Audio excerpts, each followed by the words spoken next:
గారు బయలుదేరారు కదా, ఇప్పటి వరకు ఎందుకు రాలేదు అనేటువంటి చెప్పి అడుగుతున్నాం. మేము ఇక్కడ ధర్నా చేస్తున్నాం కాబట్టి తప్పించుకుంటున్నారు. మీరు చెప్పేదాన్ని ఎట్లా నమ్మాలి? నెల 15 రోజులు అవుతుంది మొత్తం మార్కెట్కి సరుకు వచ్చి. ఏంటండి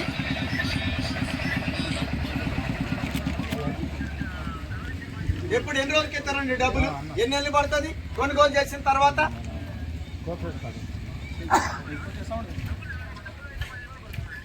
15 రోజులు. ఇప్పటికి ఎన్ని రోజులు అవుతుంది మీరు తీసుకొని?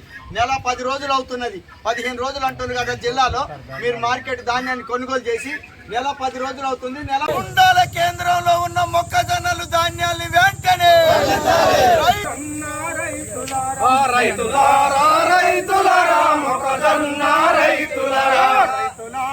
రైతులారా పేద గిరిజన రైతులారా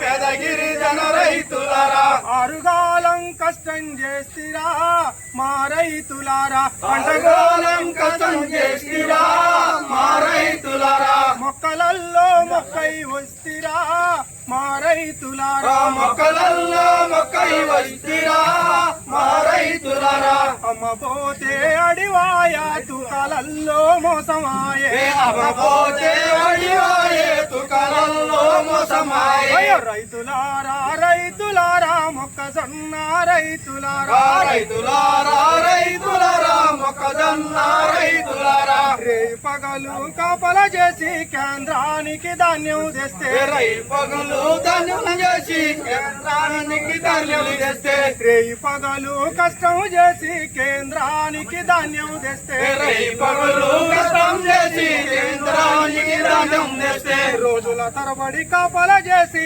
పంటనేమో తూకం పెడితే, రోజుల తరబడి కాపల చేసి పంటనేమో తూకం పెడితే, రోజుల తరబడి కాపల చేసి పంటనేమో తూకం పెడితే, రోజుల తరబడి కాపల చేసి పంటనేమో తూకం పెడితే, రోజులైనా తరలకపాయనా మా రైతులారా, రోజులైనా తరలకపాయనా మా రైతులారా, పైసలేమో రాకపాయనా మా రైతులారా, పైసలేమో రాకపాయనా మా రైతులారా, రైతు న్యాయం జరిగేదాకా పంట కొనుగోలు చేసేదాకా, రైతు న్యాయం జరిగేదాకా పంట కొనుగోలు చేసేదాకా, రైతు న్యాయం జరిగేదాకా పంట కొనుగోలు చేసేదాకా, రైతు న్యాయం జరిగేదాకా పంట కొనుగోలు చేసేదాకా, ఐక్యతతో పోరు చేద్దాము మా రైతులారా, ఐక్యతతో పోరు చేద్దాము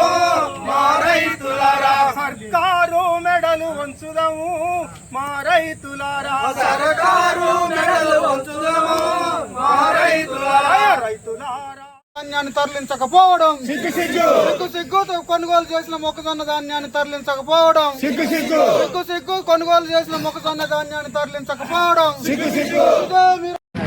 కాంగ్రెస్ గుండాల ప్రాంత రైతులకి అఖిల భారత రైతు కూలీ సంఘం తరఫు నుంచి విజ్ఞప్తి చేస్తున్నాం. ఈ రోజు ఈ రాష్ట్ర రోకో కార్యక్రమాన్ని ఎందుకు చేపట్టామంటే గత నెల రోజుల నుంచి ఈ గుండాల సొసైటీ ఏదైతే ఉన్నదో ఆ సొసైటీ కేంద్రానికి రైతాంగం పంటని, ముఖ్యంగా మొక్కజొన్న పంటని 20,000 బస్తాలని తరలించడం అనేటువంటిది జరిగింది. ఈ బస్తాల్ని కాటా పెట్టుకున్నారు. కాటా పెట్టుకున్న తర్వాత ఇక్కడ ఉండేటువంటి అధికారులు ఏమంటున్నారంటే ఇక్కడ వర్షాలు వచ్చినా మాకు సంబంధం లేదు అనేటువంటి చెప్తున్నారు. అట్లాగే ఇక్కడ రోడ్డు మీద ఉన్నటువంటి ఒక సరుకు మొత్తం తడిసిపోయింది, మొక్కొచ్చింది. దానికి సంబంధించినటువంటిది రైతే నష్టపరిహారం మాకు సంబంధం రైతే భరించాలి అని చెప్పి ప్రభుత్వ అధికారులు అంటున్నారు. కాటా పెట్టిన తర్వాత ప్రభుత్వాందే బాధ్యత అనేటువంటి చెప్పి ఇవాళ రైతులు డిమాండ్ చేస్తున్నారు. వాస్తవంగా కాటా పెట్టుకున్న తర్వాత దానికి సంబంధించినటువంటిది రైతుది బాధ్యత కాదు, ప్రభుత్వాన్ని, ప్రభుత్వ అధికారులది. అయితే ఇక్కడ గోడాలు లేవనేటువంటి చెప్పి గోడాలు లేవనేటువంటి పేరుతోటి కూడా రోడ్డు మీద ఉంచారు. గోడాలు లేకపోతే ఈ రాష్ట్ర ప్రభుత్వం ఏం చేయాలి?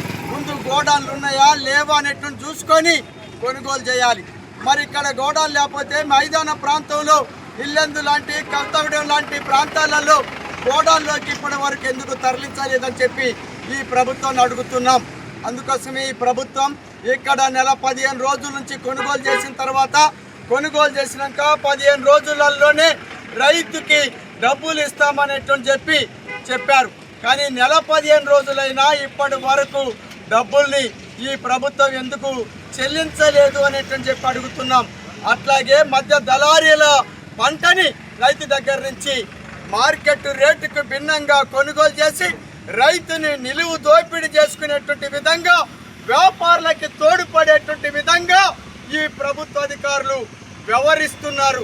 అందులో భాగంగానే ఇక్కడ వ్యాపారులకును ఇక్కడ ప్రభుత్వ అధికారులకి మధ్య ఒప్పందాలున్నాయి, చీకటి ఒప్పందాలున్నాయి, రైతుని నష్టపరిచేటువంటి ఒక వైఖరి ఉన్నది. కాబట్టి వ్యాపారులు కొనుగోలు చేసినటువంటి పంటని లారీలు తీసుకొస్తున్నాయి, రైతులు తీసుకొచ్చినటువంటి పంటని మాత్రం కాటా ఇవ్వటం లేదు, రైతు పంటని లారీలలో తీసుకెళ్ళటం లేదు, రైతు దగ్గర కొనుగోలు చేసినటువంటి ఒక పంటని మొత్తం డబ్బులు చెల్లించడం లేదు. అందుకోసం రైతు తీవ్రంగా నష్టపోతున్నాడు. వర్షాలు వచ్చాయి, అకాల వర్షాలు, ఈ వర్షాలతోటి పంట మొత్తం తీవ్రంగా నష్టపోయింది, తడిసింది, ముద్దయింది, మొక్కొచ్చింది. అయినా ఈ ప్రభుత్వానికి ప్రభుత్వ అధికారులకి చీమగుట్టినట్టుగా కూడా లేదు. ఈ ప్రభుత్వం ఉన్నదా? ఈ ప్రభుత్వం రేవంత్ రెడ్డి గారు రైతులకు ఇచ్చిన హామీని విడమర్చి మొద్దు నిద్రపోయేటువంటి ఒక వైఖరిని చేపట్టారు. ఈ స్థితిలో అఖిల భారత రైతు సంఘం రైతుల తరపున పోరాడుతున్నది. రైతు తరపున పోరాటమే కాకుండా రైతు సమస్యని పరిష్కరించమని చెప్పి డిమాండ్ చేస్తున్నది. అయినా ఈ ప్రభుత్వం నెల 15 రోజుల నుంచి రైతులు స్వచ్ఛందంగా రాజకీయ పార్టీలు రైతు సంఘాలు ఆందోళన చేస్తున్న జిల్లాధికారులు కూడా ప్రభుత్వం కూడా పట్టించుకున్నటువంటి ఒక పరిస్థితి ఏర్పడ్డది.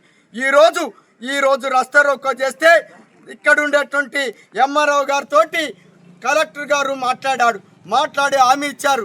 ఈ రోజు నుంచి ఇక్కడ గోడాన్లోకి మేము ఈ పంటని మొత్తం తరలిస్తాం అనేటువంటి చెప్పారు.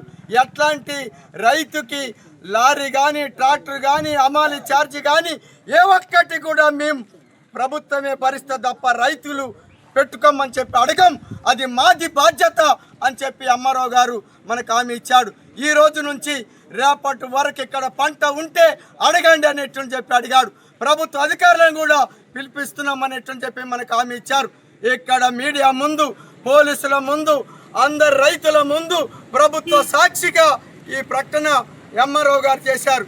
ఈ సమస్యని పరిష్కరించకుండా ఈ రోజు నుంచి దాటేసేటువంటి వైఖరిని చేపడితే మాత్రం ఆ తర్వాత మాత్రం ప్రభుత్వ కార్యకలాపాలని మొత్తం టోటల్గా అన్ని రకాలైనటువంటి ప్రభుత్వ ఆఫీసుల్ని దిగ్బంధనం చేస్తాం, ప్రభుత్వ కార్యక్రమాల్ని నడవకుండా చేస్తాం, రైతుల తరపున పోరాడతాం, రైతు సమస్య పరిష్కరించేంత వరకు ఉద్యమించి తీర్థమని చెప్పి ఈ ప్రభుత్వాన్ని ప్రభుత్వ అధికారులని సందర్భంగా అఖిల భారత రైతు సంఘం తరపున హెచ్చరిస్తున్నాం. తక్షణం ఈ సమస్యని పరిష్కరించమని చెప్తున్నాం. అలాగే రైతు సంబంధించినటువంటి తరుగుల పేరుతోటి ఒక కింటాకి 10 కేజీలు తరుగు తీస్తున్నారు. ఇట్లాంటి తరుగులకి స్వస్తి చెప్పాలనేటువంటి చెప్పి ఇది చట్టవిరుద్ధమైనటువంటి ఒక చర్యగా భావిస్తున్నాం. తక్షణమే దీన్ని కూడా ఉపసంహరించుకొని రైతుకి ఎట్లాంటి ఆంక్షలు లేకుండా మొక్కజొన్నని ధాన్యాన్ని కొనుగోలు చేయాలని చెప్పి డిమాండ్ చేస్తున్నాం.